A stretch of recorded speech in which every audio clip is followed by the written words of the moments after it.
In our second installment of the weekly college football series, we've pulled the Southeastern Conference out of the hypothetical hat. And it is a big one. Not the hat, the conference. It features some of college football's most valuable teams. So here are the SEC college football stadiums. Bryant-Denny Stadium, the sweet home of the Alabama Crimson Tide. It's the 10th largest stadium in the world, but it's not even in the top 3 in this conference. That's insane. The exterior is a bit hit and miss. There are sections with a beautiful brick facade, and sections that look a little bit more like a parking garage. The interior is great. There are some sections with bucket seating and small sections of covered seating, and a sizable video board in each corner of the stadium. Davis-Wade Stadium, home to the Mississippi State Bulldogs.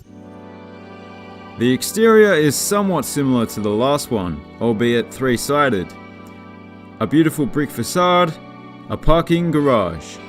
It's one of the oldest college football stadiums going round, but I must say it's looking mighty fine for 117 years old.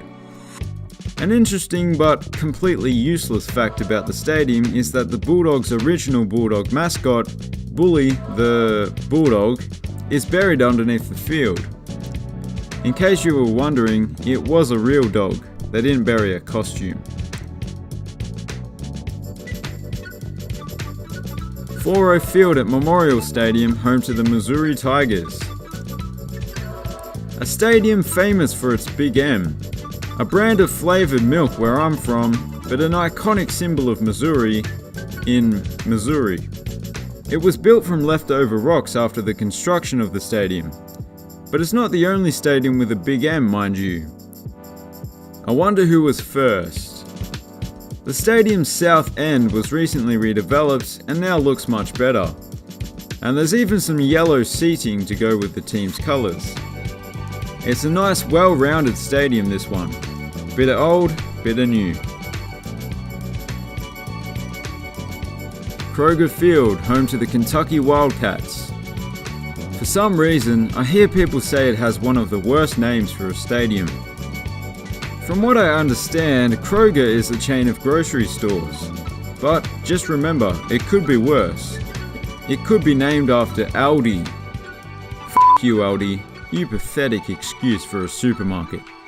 And what do you call this? Plagiarism. Get lost.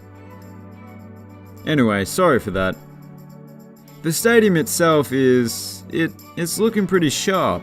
It has a nice modern exterior, a fairly symmetrical seating layout, and I like how they have those skyboxes in each corner.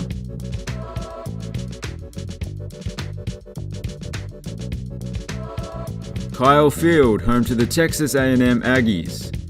They say everything is bigger in Texas, and this conference embodies that saying perfectly, because this is the biggest stadium in the SEC. This one has another stunning brick facade. I know there are a dime a dozen in college football, but this one is especially nice. Not quite Doak Campbell level though, but close. On the inside, it's quite spectacular. There's a nice mix of those maroon bucket seats and bleachers, which traditionally would be stood on rather than sat on, but I guess that's against the rules now. Neyland Stadium, home to the Tennessee Volunteers. It's a very intriguing looking stadium. Parts of the exterior look excellent. The riverside, however, looks a little scaffoldy. On the inside it's very, monochromatic. But I think it's one of those stadiums that looks better during the game, when it's filled with fans wearing orange and white. The design is pretty cool as well. You have those typical double-decker stands on the sides of the field, and those double-tiered wraparound semi-circle type stands behind each end zone. Oh, and apparently there's a morgue or something underneath the field, or at least nearby. It's a bit of a secret. Very few people have actually had access to it. I hear that some people are dying to get in there. Thank you. Oh, thank you. Jordan-Hare Stadium, home to the Auburn Tigers. It's quite a straightforward stadium, this one. There's no extravagant exterior or anything like that, and the interior is fairly typical as well. What to say about it?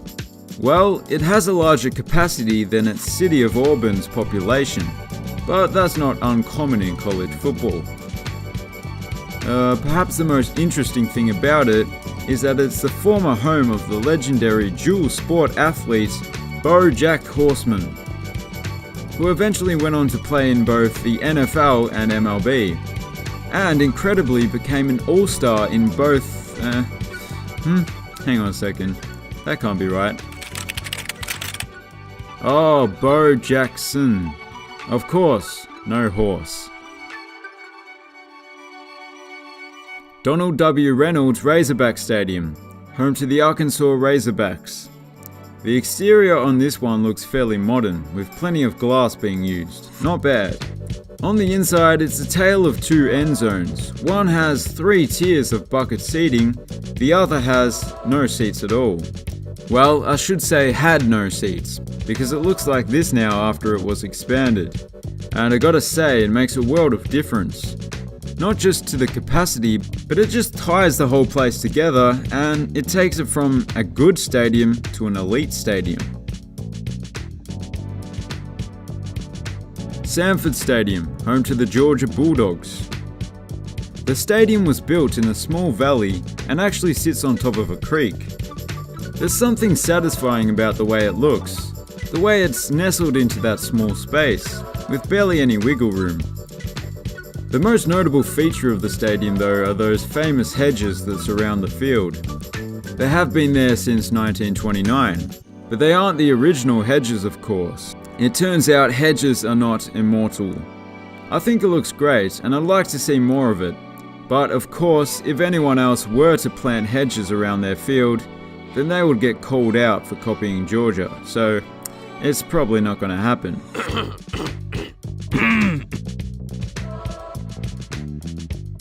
Ben Hill Griffin Stadium, home to the Florida Gators of Gatorade fame. This stadium has a bit of an interesting design. It's not quite a perfect bowl, it's more like, I don't know, the way the stands are at sharp angles almost looks like the stadium was designed to fold up after you use it.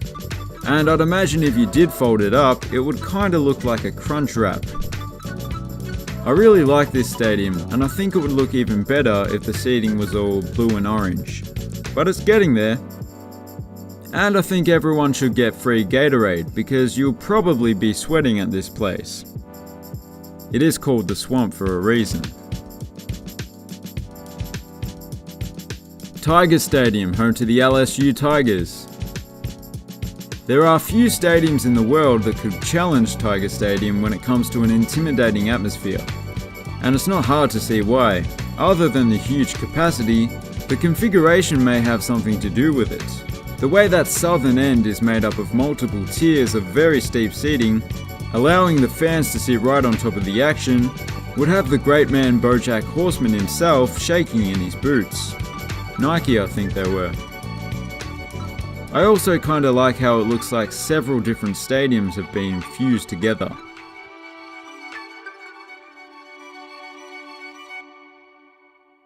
Vanderbilt Stadium, home to the Vanderbilt Commodores.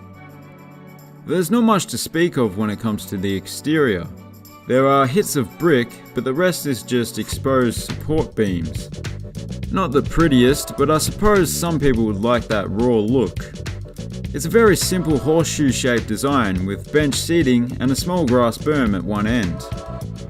There's not too much else I can say. It's simple but effective, I guess.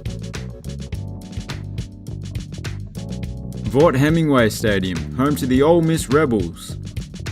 It would just look like a fairly typical college stadium if it wasn't for the roof canopies on the east and in particular the south end of the field. Those sections look great. But they also remind me of an opera box, where the VIPs sit in comfort while the peasants bake in the sun or soak in the rain. Not that it would rain in the opera house, but you know what I mean. This one even has a funky curved roof, presumably to block the sun from people's eyes. The south end also has a pretty grand facade that looks a lot better than the other sides of the stadium. And finally, Williams-Brice Stadium, home to the South Carolina Gamecocks. I have been known to get my Carolinas mixed up, so let me just double check. Yep, South Carolina. The stadium goes by the clever nickname The Cockpit, or just Willie Brice. Both nicknames have one thing in common. The stadium is known for having an incredibly loud atmosphere, although to be fair, most in this conference do. And just like La Bombonera in Argentina, the stands often sway and vibrate when the crowd is jumping around. This one in particular. It spawned the phrase, "If it ain't swaying, we ain't playing."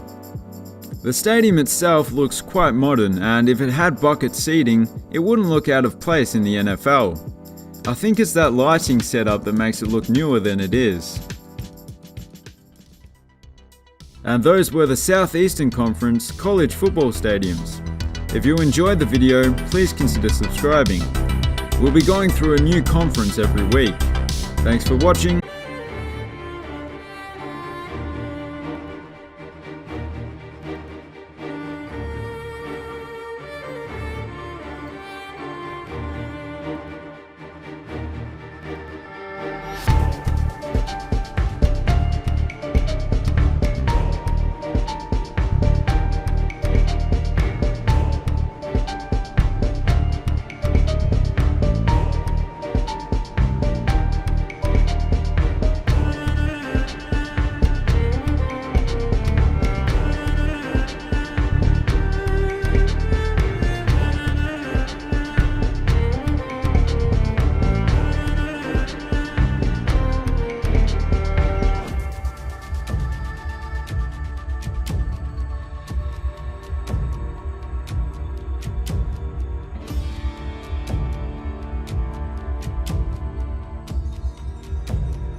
Have a good one.